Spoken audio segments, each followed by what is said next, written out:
Okay. Flower Labber. After less than 30 minutes on foot, the group arrives at the Bowen's residence, a 2-story house with a yard of average size. Nagant, Yoohee, you see, there are so many flowers in that yard. You weren't kidding. Haha, of course, take whichever you want when you leave later. I remember when I was little, real flowers were all over the place, but now that is no more, and we must make do with the artificial ones. Whenever I think of the children that never got to see plants in their natural forms, I cannot help but feel it is such a shame. Such a shame. Yeah. Oh, wait, hold on. Sorry.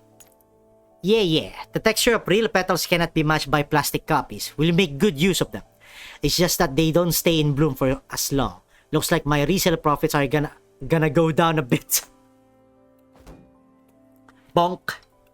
Nagant knocks Ksenia's head again. Stop thinking of that stuff all the time. Decorative plants are expensive and difficult to find for sale nowadays, no? Why do you plant so many things, Professor? Well, that's a long story. My wife used to be quite fond of flowers, and she tried to plant them many times with little success, but I managed to get it right. It's thanks to the temperature of this satellite city being so stable, though. It's only because the temperature barely changes season to season that these flowers can be in bloom at this time of the year. Come in, let's not stand around. The group entered the building behind Bowen. Sit wherever you like. I'll go get some snacks and drinks. No need. Before Yoohee could turn down the offer, Bowen proceeds into the kitchen, but not before putting on the record player next to him on the way. A gentle tune fills the room, and Yoohee cannot stop herself from lightly swaying her body to the rhythm. What a cozy song. Let me see. Dance in Dreams, I think. A rearrangement of a classic piece. What was it called again? Wait, let me have a look. Yeah, that's the same. That's the name. A rearrangement of the piano piece Reveille d'Amour, and it's quite popular as a holiday song these days. How do you know this stuff? It played in a shop I part-time at. Alright, Defh, I'm passing out. Take care. No problem. It's getting late anyway. I'll see you tomorrow. Later, Silent. Bye-bye. Yoohee reads about the piece on her terminal as Nagant and Ksenia chatter, taking in the living room's furnishings. Soon after, the rich aroma of butter and cinnamon comes drifting forth from the kitchen.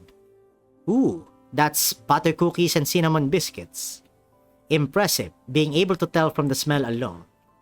Hehe, I'm pretty familiar with what different sweets smell like. I got these from Passion. Have you heard of the place? Passion. Yoohee flips through messages on her phone.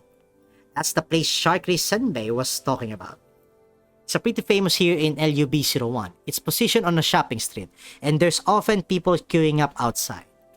Don't be shy, eat whatever you like. I bought plenty. Sorry. What, is it not to your taste?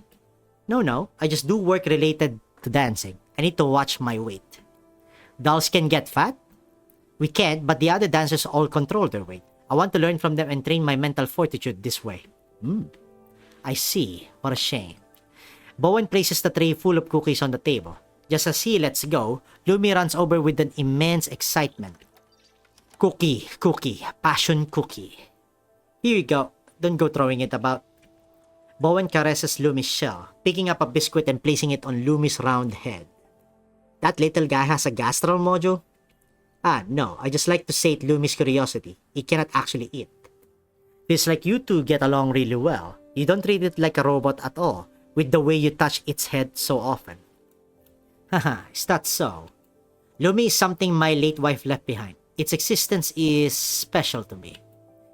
The lady who loved flowers, right? I'm sorry. It's fine, no need. Bowen smiles bitterly, taking a sip from his teacup. Before doll technology became common, my wife was dedicated to the field of machine learning and led the research team for the integration of AI with robotics.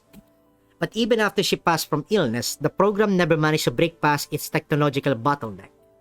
Because of the lack of progress on a technological level, the funds for the program were eventually cut, and things came to an end. Lumi was the first sample my wife created, and the only prototype. Did you keep Lumi to continue developing it? My field of research is not the same as my wife's. I have added many functions to Lumi that are my own research, but there is nothing I can do for the AI in it. My work can hardly be called development.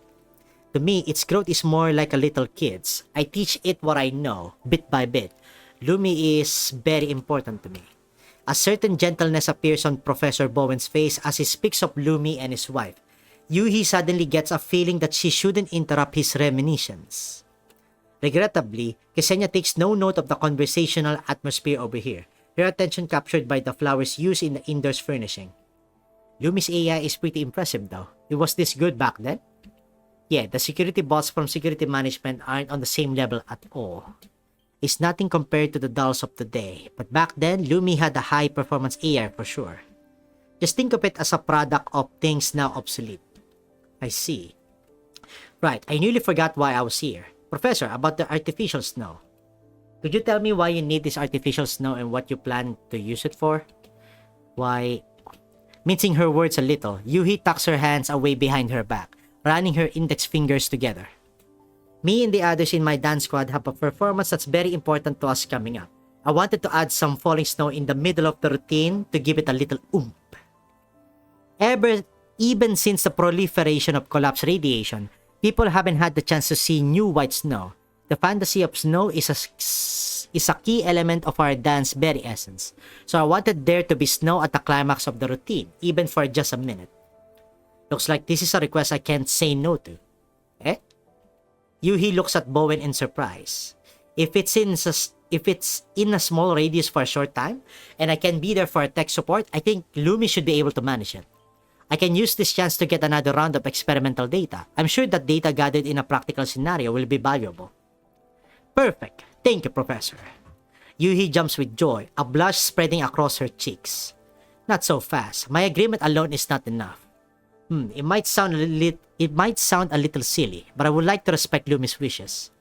As a doll, I'm truly happy to meet someone who respects and loves machine like you do. So long as you do not mind, Lumi, come here please. Lumi? I saw it run upstairs with the cookie on its head. Should I help you fetch it? It's alright, I'll go alone. Bowen walks upstairs but descends alone 5 minutes later. Sorry, did you really see it go upstairs? I cannot find it anywhere. Yeah, I saw it too. Crap, did it run off again? Let's not jump to conclusions, Professor. You take another look inside and I'll help look around outside.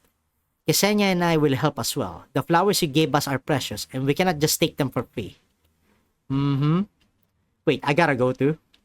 Wait, are you not coming? Well, my seniors already agreed, so I must follow in her tracks. Sorry to bother you with this again. Oh, I was just joking earlier. Please don't pay it any mind, Professor. If we make any discoveries, we'll contact you immediately.